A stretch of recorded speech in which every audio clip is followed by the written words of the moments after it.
الرحيم فإن آمنوا بمثل ما آمنتم به فقد اهتدوا. القسم کی حمد و ثنا اللہ رب العالمین کے لیے ہے.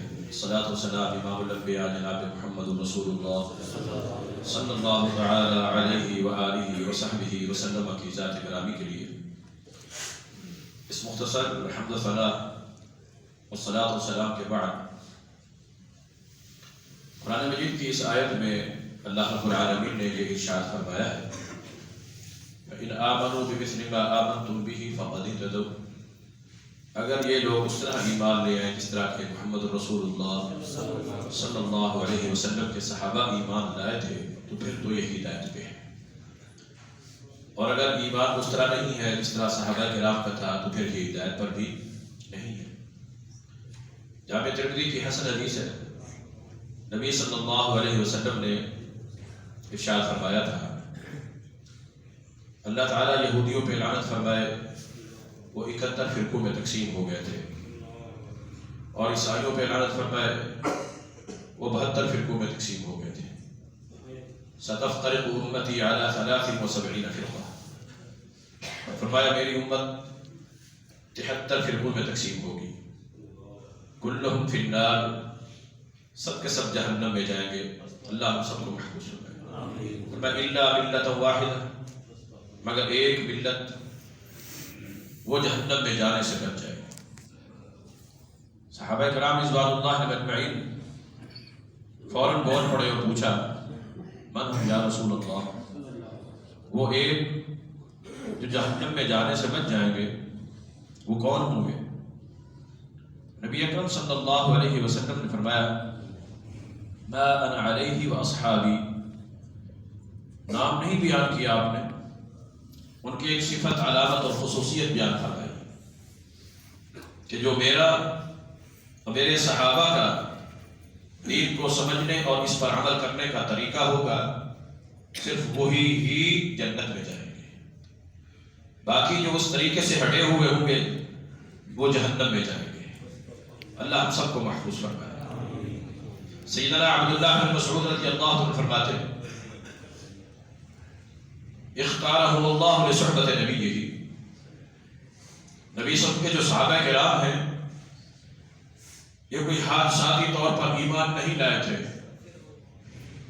یہ وہ لوگ ہیں جنہیں اللہ تعالیٰ نے جناب محمد رسول اللہ صلی اللہ علیہ وسلم کی صحبت اور صحابیت کے لیے خود چنا اور پسند کیا اور اختیار فرمایا ہے.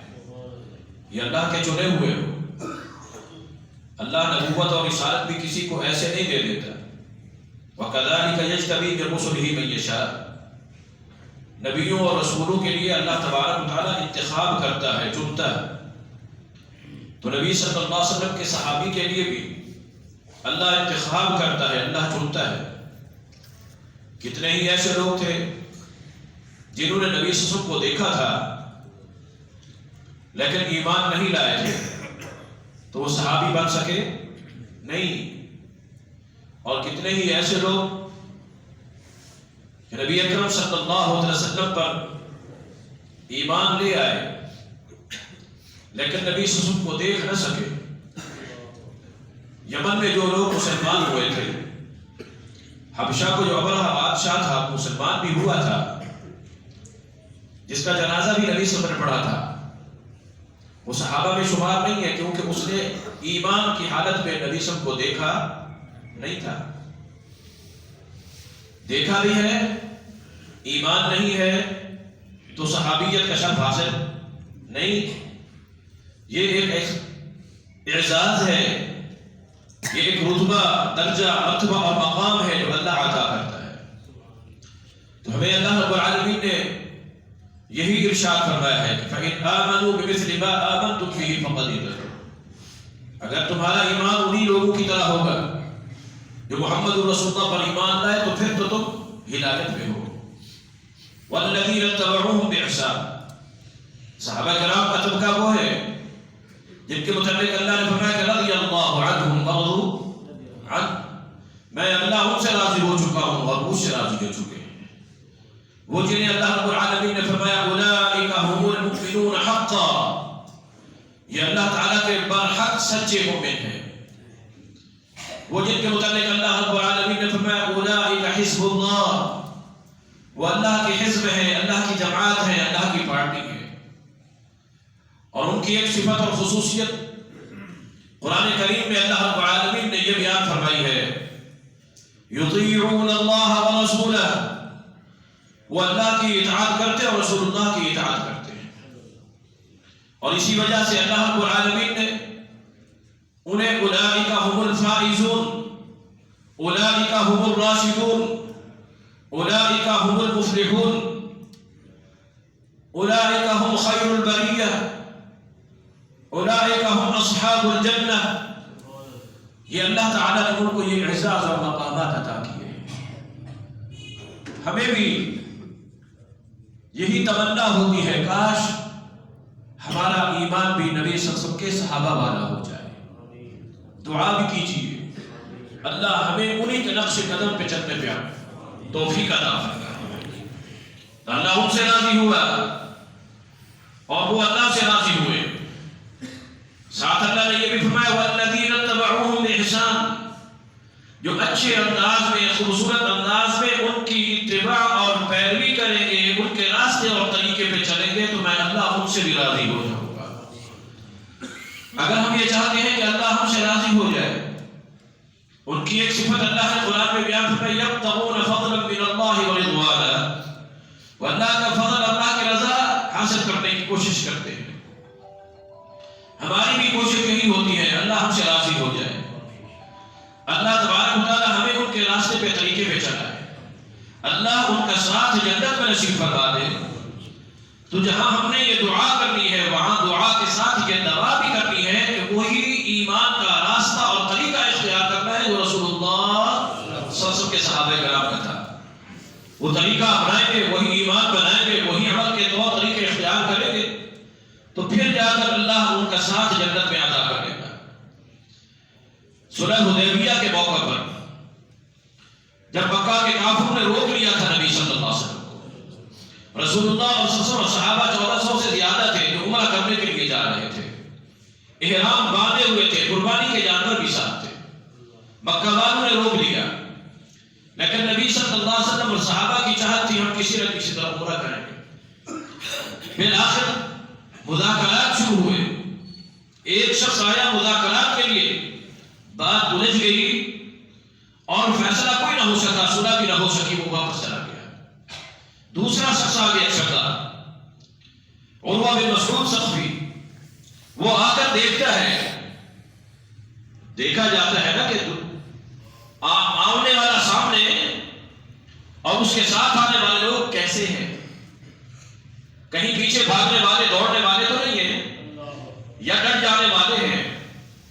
اس نے دیکھا معاملہ آ کر پرکھا، کہتا ہے کہ وما تنخم رسول اللہ صلی اللہ علیہ وسلم، نبی صلی اللہ علیہ وسلم کی زبان مبارک سے اگر لعاب بھی نکلتی تھی نا تو ما وقع علی الارض، صحابہ کرام نبی صلی اللہ علیہ وسلم کی زبان سے نکلی ہوئی، منہ سے نکلی ہوئی لعاب کو، تھوک کو زمین پر بھی نہیں گرنے دیتے تھے، الا وقع فی ایدیہم، وہ ہاتھوں ہی ہاتھ لے لیتے تھے، اپنے ہاتھوں پہ اور اپنے چہرے پہ وصل لیا کرتے تھے، وہ لعاب جو اللہ نے شفا بنائی ہے۔ نبی صلی اللہ علیہ وسلم میری اور آپ کے لعاب میں بیماری ہے مگر وہ کیا ہے؟ شفا ہے۔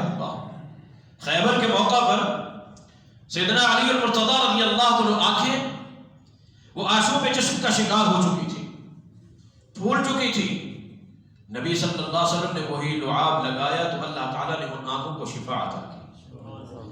ابو بکر صدیق رضی اللہ عنہ ہجرت کی رات غار میں گئے، سارے سوراخ بند کر دیے، ایک سوراخ باقی ہے، اب کپڑا بھی باقی نہیں بچا، پہنے ہوئے نبی صلی اللہ علیہ وسلم غار ثور میں جس حد تک نبی صلی اللہ علیہ وسلم چل سکتے تھے چلتے ہوئے تشریف لے آئے۔ جب نبی صلی اللہ علیہ وسلم کے چلنا مشکل ہو گیا تو ابو بکر صدیق رضی اللہ عنہ اپنے کندھے پہ بٹھا کے اوپر لے کر آئے اور نبی صلی اللہ علیہ وسلم آ کر غار میں لے آئے، جو ایک سوراخ بل باقی بچا ہوا تھا اس پہ اپنی ایڑی رکھ دی، گود بنا کے بیٹھ گئے، نبی صلی اللہ علیہ وسلم سر رکھ کے سو گئے۔ وہ بل کسی سانپ کی تھی، نیچے سے سانپ نے ڈنک مارا ہے اور سانپ کا زہر اللہ اللہ، ابو بکر صدیق کے آنکھوں سے آنسو نکلے، نبی صلی اللہ علیہ وسلم کے چہرے پہ گرے، اٹھ گئے، ابو بکر رو رہے ہو؟ یہ اللہ کے رسول پاؤں پہ لگتا ہے کسی چیز نے کاٹ دیا ہے۔ نبی صلی اللہ علیہ وسلم نے دیکھا اور درد ہے، تکلیف ہے بہت زیادہ، سام کا زہر تکلیف سے کر رہے ہیں ابو بکر صدیق رضی اللہ عنہ۔ نبی صلی اللہ علیہ وسلم نے اپنی زبان مبارک سے وہ لعاب دھوپ نکالا، ابو بکر صدیق کی ایڑی کی اس جگہ پر لگا دیا جہاں سانپ نے ڈنک مارا تھا۔ ابو بکر فرماتے مجھے درد سارے کا سارا بھی ختم ہو گیا۔ اب کیا کر رہا تھا؟ وہ عروہ مقصود ثقفی کہتا ہے جو محمد اور رسول اللہ صلی اللہ علیہ وسلم کے صحابہ ہیں، میں نے ایسے دیکھے ہیں جو کسی بادشاہ کے پیروکار بھی اتنے پابند نہیں تھے، اتنی عزت اور احترام نہیں کرتے۔ وہ خود کیفیت بیان کرتا ہے کہ نبی اکرم صلی اللہ علیہ وسلم کے صحابہ کی کیفیت جو میں نے دیکھی تھی، اذا امرهم ابتدروا، جب بھی رسول کسی کام پہ کرنے کا حکم دیتے تھے فوراً توڑ پڑتے تھے، فوراً عمل کرتے تھے۔ ولا يحد النظر احد منهم، عزت اور احترام کی کیفیت یہ تھی کوئی نگاہ اٹھا کے بھی نبی صلی اللہ علیہ وسلم کے چہرے کو نہیں دیکھتا تھا، حیا مانے۔ اور نبی صلی اللہ علیہ وسلم کی عزت اور احترام کہ کوئی بھی نبی صلی اللہ علیہ وسلم سے دور نہیں ہوتا ہے، قریب ٹھہرے ہوئے ہیں، کسی دشمن کو بھی نبی صلی اللہ علیہ وسلم کے قریب آنے نہیں دیتے۔ اور ایک صفت جو اس نے بیان کی کہ آباہم اذا ابتدروا، جب بھی آپ حکم دیتے فوراً اس پر عمل کرتے تھے۔ یہی صفت اللہ نے قرآن میں بیان کی، یطیعون اللہ ورسولہ، کہ وہ اللہ کی اطاعت کرتے، رسول اللہ کی اطاعت اور فوراً کرتے تھے، دیر بھی نہیں کرتے تھے، تاخیر بھی نہیں کرتے تھے۔ اللہ کی طرف سے حکم آتا، رسول اللہ کی طرف سے حکم آتا۔ صحیح بخاری کتاب العلم، صحابہ کی صفت یہ بھی بیان کی گئی ہے، تم الوحی و تم العمل، ادھر قرآن کا، حدیث کا، وحی کا حکم نازل ہو کے پورا ہوتا، ادھر صحابہ اس کے اوپر عمل پورا کر چکے ہوتے، سوچتے نہیں رہ جاتے ہماری طرح۔ ابو سعید المعلی ایک صحابی ہے نبی صلی اللہ علیہ وسلم، وہ بیان کرتے ہیں کہ کنت اصلی فدعانی رسول اللہ صلی اللہ علیہ وسلم، میں نماز پڑھ رہا تھا، نبی صلی اللہ علیہ وسلم نے مجھے بلایا، کیونکہ میں نماز پڑھ رہا تھا، میں نماز پڑھتا رہا، نماز پڑھ کر فارغ ہوا، سلام پھیر نبی صلی اللہ علیہ وسلم کی خدمت میں حاضر ہوا، یہ کنت دعوتنی، اللہ کے رسول صلی اللہ علیہ وسلم، آپ نے مجھے بلایا تھا، میں حاضر ہو گیا ہوں، فرمائیے میرے لیے کیا حکم ہے؟ تو نبی صلی اللہ علیہ وسلم فرماتے ہیں لما لم تأتنی اذ دعوتک، پہلے تو مجھے یہ بتاؤ جب میں نے تجھے بلایا ہے تو فوراً کیوں نہیں آ رہے ہو، اسی وقت کیوں نہیں آئے، فوراً میرے کہنے پہ بلانے پہ عمل کیوں نہیں کیا؟ کہتے ہیں کہ کنت اصلی، اللہ کے رسول صلی اللہ علیہ وسلم میں نماز پڑھ رہا تھا اس لیے دیر ہو گئی۔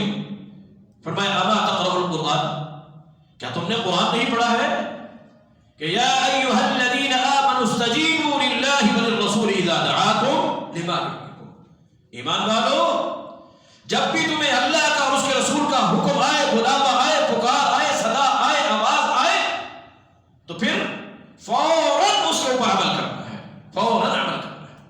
جب بھی حکم ملے، جب بھی فرمان کا پتہ چلے، جب بھی آیت نازل ہو اللہ کی، جب بھی حدیث رسول کے سامنے آئے، استجیبوا للہ، فوراً عمل کرنا ہے، دیر نہیں کرنی۔ تم نے دیر کر دی۔ ہمارے سامنے کتنے ہی احکام اللہ کے قرآن کی آیات کی صورت میں آتے ہیں، نبی صلی اللہ علیہ وسلم کے فرامین احادیث کی صورت میں سامنے آتے ہیں، مگر ہم تو دس سے بس ہی نہیں ہوتے۔ ہم اپنے حالات کے مطابق عمل کرنا ہو تو کر لیتے ہیں۔ ایمان کا تقاضا کیا ہے؟ ما كان لمؤمن ولا مؤمنة اذا قضى الله ورسوله امرا ان يكون لهم الخيار، جب اللہ کا حکم آ جائے، رسول اللہ کا حکم آ جائے، فیصلہ آ جائے، پھر مومن مرد ہو یا عورت اپنی منمانی اور مرضی کرنے کی اجازت نہیں ہے۔ اپنی منمانی اور مرضی کرنے، ہم اپنی مرضی اور منمانی کرتے رہتے ہیں، جب دیکھتے ہیں کہ اب اس حدیث پر عمل کرنا ہمارے لیے سوٹیبل، کہ جب ہمارے کو مفاد میں آتی ہو پھر ہم عمل کرنے کے لیے تیار ہو جاتے ہیں، جہاں ہمارے مفاد میں زد پڑتی ہو۔ اللہ صحابہ کرام کا طریقہ کار یہ نہیں تھا، جب حکم دے ملتا تھا فوراً عمل کرتے اسی طرح عمل کرنے کی توفیق عطا فرمائے۔ نبی اکرم صلی اللہ علیہ وسلم عصر کی نماز پڑھنے مسجد نبوی میں، قبلہ تبدیل ہو چکا تھا، بیت اللہ کی طرف کر کے نبی صلی اللہ علیہ وسلم کے ساتھ ایک شخص نے نماز پڑھی، نماز پڑھ کر واپس جا رہا ہے اپنی بستی میں، گاؤں میں، راستے سے گزرتا ہے ایک مسجد ہے، اس مسجد میں دیکھا کہ یہ لوگ نماز پڑھ رہے ہیں بیت المقدس کی طرف کر کے، بیت المقدس کی طرف کر کے نماز۔ ابھی پہلا دن ہے، آیت نازل ہو چکی، حکم آ چکا، مگر ان کو ابھی معلوم نہیں، وہ بیت المقدس کی طرف کر کے نماز پڑھ رہے ہیں۔ یہ نبی صلی اللہ علیہ وسلم کے ساتھ نماز پڑھ کے گیا، وہ نماز پڑھ رہے بیت المقدس کی طرف کر کے، ان کو کہتا ہے صلیت مع رسول اللہ صلی اللہ علیہ وسلم مستقبل الکعبہ، میں ابھی نبی صلی اللہ علیہ وسلم کے ساتھ عصر کی یہی نماز مسجد نبوی میں پڑھ کے آ رہا ہوں، تو نبی صلی اللہ علیہ وسلم نے بجائے بیت المقدس کے بیت اللہ کی طرف کر کے نماز پڑھ لی ہے۔ یہ بات ان کے پاس کھڑے ہو کر بتلائی، آپ سب جانتے ہیں جب ان لوگوں کو پتا چلا جو وہ اس مسجد میں کھڑے نماز پڑھ رہے تھے، انہوں نے کیا کیا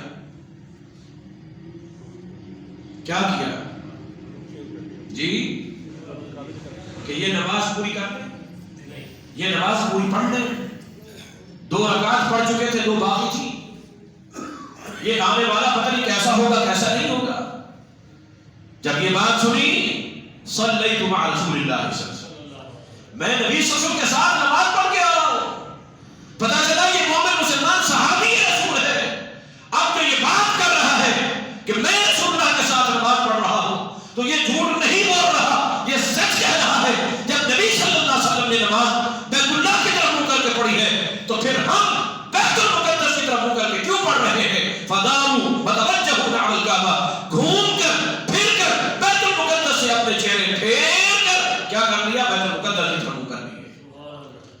دیر نہیں کی، ماننے میں دیر نہیں کی، فوراً اللہ فوراً عمل کر دیا۔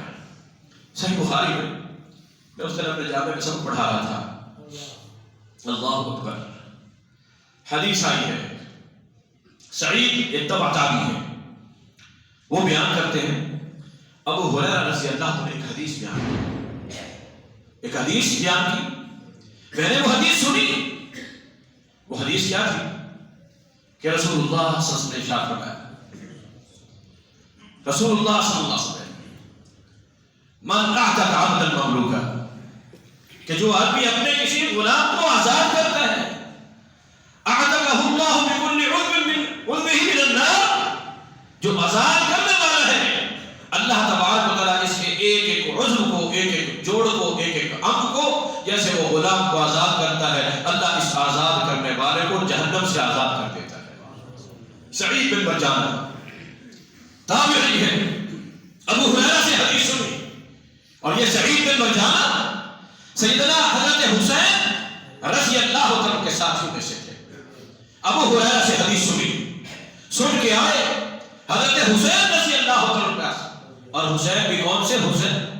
حسین کے بیٹے علی زین العابدین کے پاس، جو حضرت حسین کے بیٹے تھے، باپ کا ساتھ بھی اس نے لیا تھا، بیٹے کے ساتھ بھی رہتے تھے۔ علی بن زین العابدین کو آ کر بتایا، ابو ہریرہ نے مجھے اس طرح آپ کے نانا کی حدیث سنائی ہے، کہتے ہیں کہ جب میں نے آ کر ان کو حدیث سنائی، صحیح بخاری میں ہے، سعید بن برجانہ کہتے ہیں میں نے آ کر علی زین العابدین، جو امام سمجھا جاتا ہے، امام علی زین العابدین 12 اماموں میں سے، یا آپ لوگوں کے 12 اماموں میں سے، حضرت حسین کے بیٹے، کہ جب میں نے ان کو حدیث سنائی، ان کے ساتھ ایک غلام بیٹھا ہوا تھا۔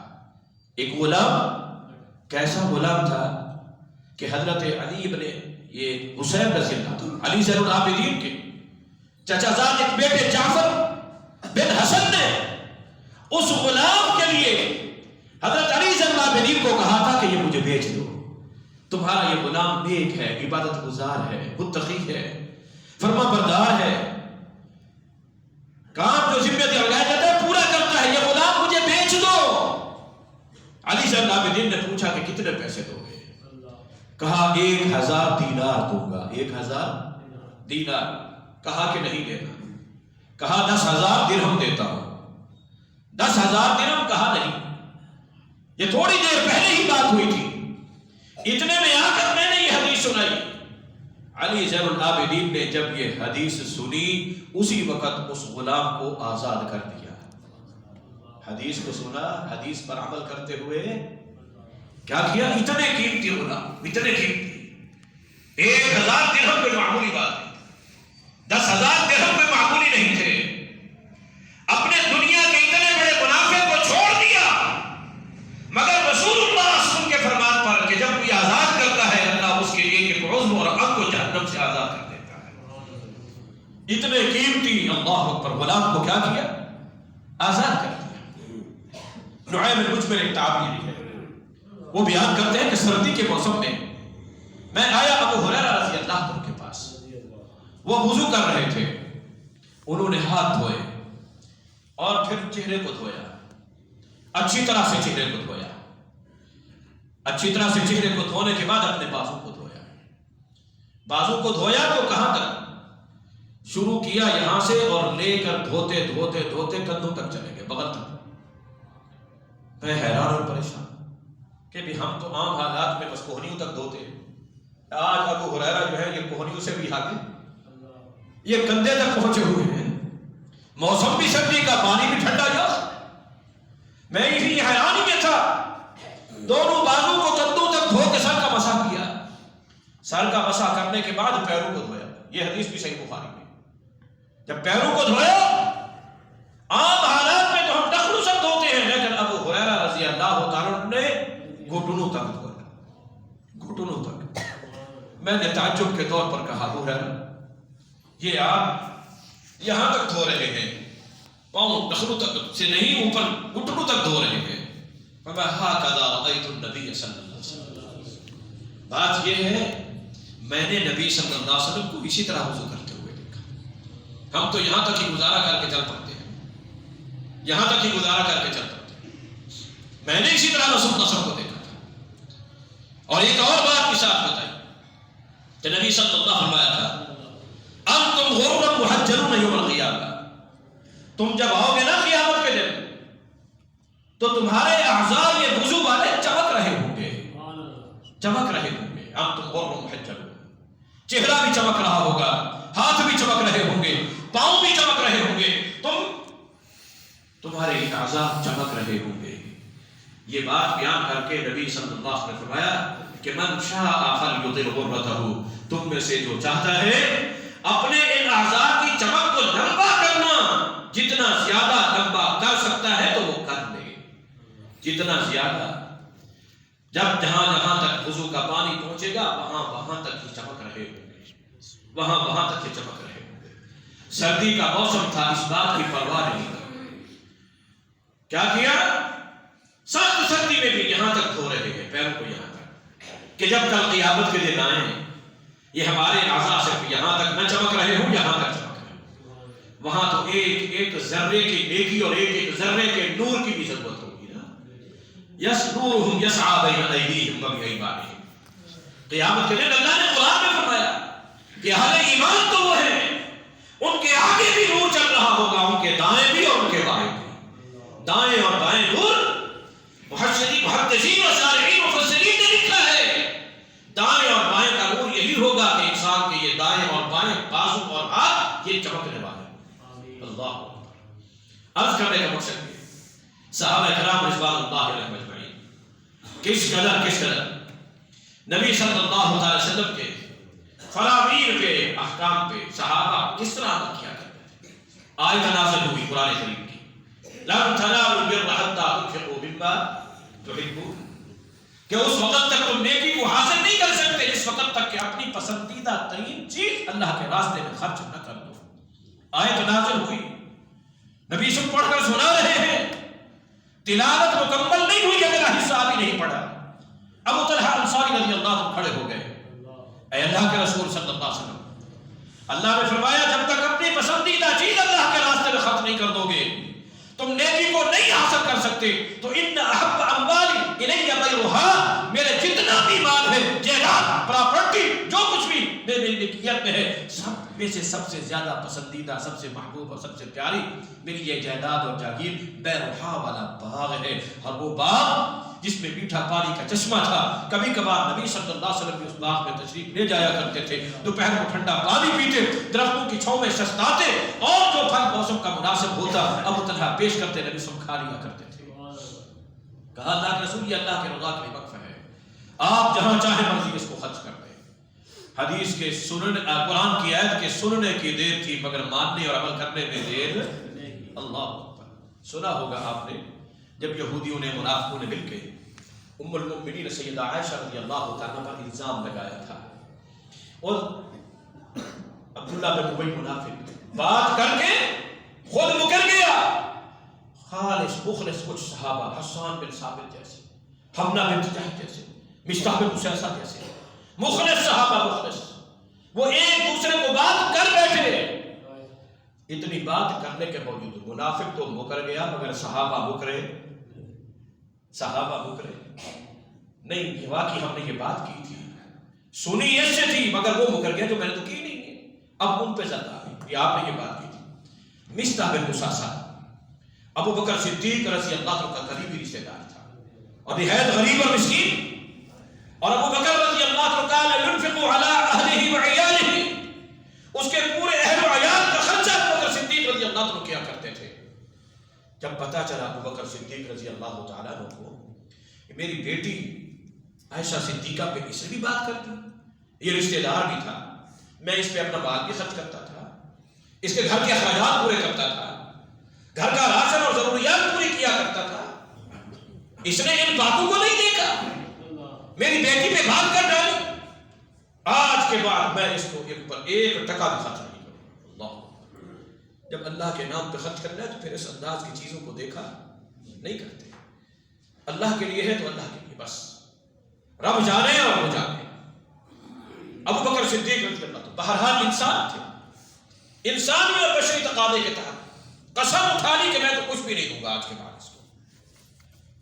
جب آیات نازل ہوئی سیدہ عائشہ رضی اللہ تعالیٰ کی پاک دامنی کی الطیبات للطیبین والطیبون للطیبات اولئک مبرؤون مما قالوا، جو ان بدبختوں نے کہا ہے وہ تو اس سے بری ہے، ناتعلق ہے۔ جب پاک دامنی عزت اور صفائی اللہ نے قرآن میں آسمان سے نازل کر دی، ساتھ ہی اللہ نے یہ فرمایا وَلَا يَأْتَلِ أُولُو الْفَضْلِ مِنْكُمْ وَالسَّعَةِ، جن کو اللہ نے بال دیا ہے، وسعت دی ہے، وہ یہ قسمیں نہ اٹھائیں کہ ہم کسی پر خرچ نہیں کریں، اپنے قریبی رشتہ داروں پر خرچ نہیں کریں گے، وہ قسمیں نہ اٹھائیں، روکے نہیں۔ اللہ نے مال دیا، اللہ نے تو نہیں روکا، یہ کیوں روک رہے ہیں؟ وَلَا يَأْتَلِ أُولُو الْفَضْلِ مِنْكُمْ وَالسَّعَةِ، جن کو اللہ نے بال دیا ہے، وسعت یہ روکنا نہیں چاہیے۔ اللہ نے تو ان کی یہ صفت بیان کی وَمِمَّا رَزَقْنَاهُمْ يُنْفِقُونَ، جو ہم نے انہیں رزق دیا وہ اللہ کے راستے میں خرچ کرتے ہیں، روکتے نہیں۔ نبی صلی اللہ علیہ وسلم نے حضرت زینب کو فرمایا تھا لا توکی فیوکی اللہ علیہ، اللہ کا دیا ہوا مال جب اللہ کے راستے میں کوئی ضرورت مند ہے تو روکا نہ کرو، اگر تم روکو گی تو پھر اللہ بھی روک لے گا، اللہ بھی روک لے گا، اللہ تم دو گے اللہ تمہیں اور دے گا۔ تو نبی صلی اللہ ابو بکر صدیق رضی اللہ عنہ یہ آیت رسول اللہ پڑھ کر سنا رہے ہیں وَلَا يَأْتَلِ أُولُو الْفَضْلِ مِنْكُمْ وَالسَّعَةِ، اور اللہ تعالیٰ نے آگے فرمایا تھا أَلَا تُحِبُّونَ أَن يَغْفِرَ اللَّهُ لَكُمْ، کیا تم یہ پسند نہیں کرتے کہ اللہ تمہارے گناہوں کو معاف فرما دے؟ کیا یہ پسند نہیں کرتے؟ یہ آیت پڑھنے کی دیر تھی، ابو بکر صدیق اٹھ کھڑے ہوئے فوراً اٹھ کر بلا انا احب ان یغفر اللہ لی، ہاں میں پسند کرتا ہوں اللہ میرے گناہوں کو معاف فرمائے۔ اسی وقت مسجد سے نکلے، اپنے گھر گئے، گھر جا کر وہ سارا راشن، وہ غلہ، وہ اناج، وہ کھانے پینے اور ضروریات کی جتنی بھی چیزیں ان کے گھر میں دیا کرتے تھے اس سے بھی زیادہ کندھے پہ اٹھا کے اس کے گھر جا کر پہنچائے۔ وہ قسم اٹھائی تھی اللہ اکبر، مگر حکم جب اللہ کا آ گیا تو پھر دیر نہیں کی۔ سیدنا انس رضی اللہ عنہ بیان کرتے ہیں شراب ابھی حرام نہیں ہوئی تھی، انصاریوں کی ایک حویلی میں ہم بیٹھے، لوگ شراب پی رہے تھے، میں چھوٹا تھا سب سے، اور تو میں پلا رہا تھا، اتنے میں گلی میں ایک آواز پہنچی۔ آج ہم ہوش میں ہیں، حواس میں، سمجھ بوجھ کے ساتھ ان کو نشے کی حالت میں شراب پیتے ہوئے بھی اس بات کا انتظار رہتا تھا کہ کہیں اللہ کا اور رسول کا کوئی حکم آ جائے. آواز آئی، ابو طلحہ نے کہا کہ انس جاؤ دیکھو گلی میں سے آواز آ رہی ہے، کس بات کی؟ انس کہتے میں دوڑتے ہوئے گیا، میں نے دیکھا کہ نبی صلی اللہ علیہ وسلم کا ایک اور صحابی منادی رسول اللہ صلی اللہ علیہ وسلم منادی، رسول اللہ نے اس کو اعلان کرنے کے لیے بھیجا کہ جاؤ جا کر منادی کر دو، اعلان کر دو ان اللہ قد حرم الخمر، کہ اللہ تعالیٰ نے شراب کو حرام کر دیا. کہتے ہیں انس میں دوڑتا ہوا آیا اور وہ انتظار میں بیٹھے ہوئے تھے، سمجھ چکے تھے کوئی رسول اللہ کی طرف سے کوئی اعلان ہے. انس کیا کہا گیا ہے، کیا اعلان ہے، کیا حکم ہے؟ بتا کہ ان اللہ قد حرم الخمر. حدیث میں لفظ فتماسکوا، جس کا ہاتھ جہاں تھا اس کا ہاتھ وہیں ہی رک گیا. جو پیالہ بھر رہا تھا تو پھر بھرنا گوارا نہیں کیا، جو بھر چکا تھا منہ کی طرف لے جا رہا تھا، منہ کی طرف لے جانا بھی گوارا نہیں کیا، جو منہ کی طرف لے جا چکا تھا منہ کے قریب مگر منہ کے اندر اڑیلنا گوارا نہیں کیا. فاخفیت، وہ پیالے پھینک دیے گئے، مشکیزیں شراب کو بہا دیا گیا، مٹکے توڑ دیے گئے. مدینے کی گلیوں میں شراب ایسے بہ رہا تھا جیسے سیلاب آیا ہوا ہوتا ہے. اللہ اکبر. کہ امرہم اذا ابتدروا، جب رسول اللہ نے کوئی حکم دیتے ہیں تو وہ کیا کرتے ہیں؟ فوراً عمل کرتے ہیں، دیر نہیں کرتے. اللہ سے دعا ہے اللہ ہم سب کو بھی وہی صحابہ والا ایمان نصیب فرمائے اور عمل کرنے کا بھی وہی جذبہ عطا فرمائے. ایک بات یہ کہ وہ عمل فوراً کرتے تھے، اور دوسری بات کہ رسول اللہ کے حکم کی نافرمانی اور خلاف ورزی بھی نہیں کرتے تھے. رسول اللہ کے حکم کی نافرمانی اور خلاف ورزی بھی نہیں کرتے تھے. اللہ ہمیں اسی طریقے کے اوپر دین کو سمجھنے کی، دین پر عمل کرنے کی توفیق عطا فرمائے، ایمان نصیب فرمائے. تو انہی والا پھر جیسے اللہ ان سے راضی ہو گیا اللہ ہم سے بھی راضی ہو جائے. اور اللہ رب العالمین ہمارا یہ مل بیٹھنا اپنی رضا و رحمت کے لیے قبول و منظور فرمائے. یہ دین کی محفلیں اور مجلسیں جو اس دور کے اندر میرے بھائیوں مختلف جہالت کے فتنے، گمراہی کے فتنے، ضلالت کے فتنے، ان فتنوں سے بچنے کے لیے میں تو طالب علم ہوں، میں یہی آپ کو نصیحت کروں گا کہ علماء کی محفلوں میں بیٹھا کریں، علماء کے ساتھ میل جول رکھیں. دین کے اور فتنوں کے اس دور میں خالص قرآن و حدیث کی رہنمائی حاصل کر کے صحابہ کرام کا طریقہ اپناتے ہوئے کہ جب بھی کوئی آزمائش اور کوئی مسئلہ درپیش ہوتا تھا تو نبی صلی اللہ علیہ وسلم کی خدمت میں حاضر ہو جاتے تھے. پھر نبی صلی اللہ علیہ وسلم جو بیان فرمایا کرتے تھے اس پر عمل کرتے تھے. آج کل کے اس دور کے فتنوں سے بچنے کا بھی یہی حل اہل علم کے ساتھ، علماء کے ساتھ، علم کے ساتھ، اللہ کے قرآن کے ساتھ، نبی صلی اللہ علیہ وسلم کی حدیث کے ساتھ مضبوط وابستگی، واستمسک بالذی اوحی الیک، کہ اسی وحی کے ساتھ جو اللہ نے محمد رسول پر نازل کی اس کو مضبوطی سے پکڑ لیجیے. یہ ہر گمراہی کا علاج. صحابہ بھی یہی کچھ کرنے والے تھے اور نبی صلی اللہ علیہ وسلم نے بھی یہی فرمایا تھا کہ علیکم بسنتی وسنت الخلفاء الراشدین المہدیین، میری سنت کو، میرے خلفاء راشدین کی سنت کو لازمی پکڑو. عضوا علیہا بالنواجذ، یہ سنت چھڑوانے کے لیے لوگ کوشش کریں گے لیکن خیال کرنا تم نے اپنی داڑھ کے نیچے دے کر مضبوطی سے ان پر عمل کرنا ہے. اگلے دانتوں میں ہو نا کوئی چیز، یوں اگر کھینچو گے تو دانت بھی ساتھ نکل جائے گا، لیکن داڑھ کے نیچے جو ہوگی وہ مضبوط ہے. کہ دنیا چھوٹتی ہے چھوٹ جائے مگر میری اور میرے صحابہ کی سنت نہ چھوٹے. اللہ وہی ایمان وہی عمل کی توفیق عطا فرمائے. میں شکر گزار ہوں مسجد کی انتظامیہ کا، شیخ خطیب صاحب کا بھی اور اپنے بھائیوں کا بھی، جنہوں نے آج کو اور مجھے مل بیٹھنے کا موقع دیا ہے. اللہ تعالیٰ اپنے اس گھر کو قیامت تک آباد و شاد رکھے، اسے ہدایت کا مرکز بنائے. اسے آباد رکھنے والوں کو جو اپنے رکوع سے آباد رکھتے ہیں، اپنے سجدوں سے آباد رکھتے ہیں، اپنے اوقات و نفات سے اور اپنے تلاوت اور ذکر و فکر سے اسے آباد رکھتے ہیں، اللہ ان کے گھروں کو بھی آباد فرمائے. اور جو اللہ کے گھروں کی ضروریات کو پورا کرتے ہیں اللہ ان کی بھی ضروریات کو پورا فرمائے. جو بیمار ہے اللہ اپنا رحمت و مہربانی سے ہم سب کی تمام روحانی، جسمانی، ظاہری، باطنی بیماریاں دور فرما دے، شفائیں عطا فرما دے.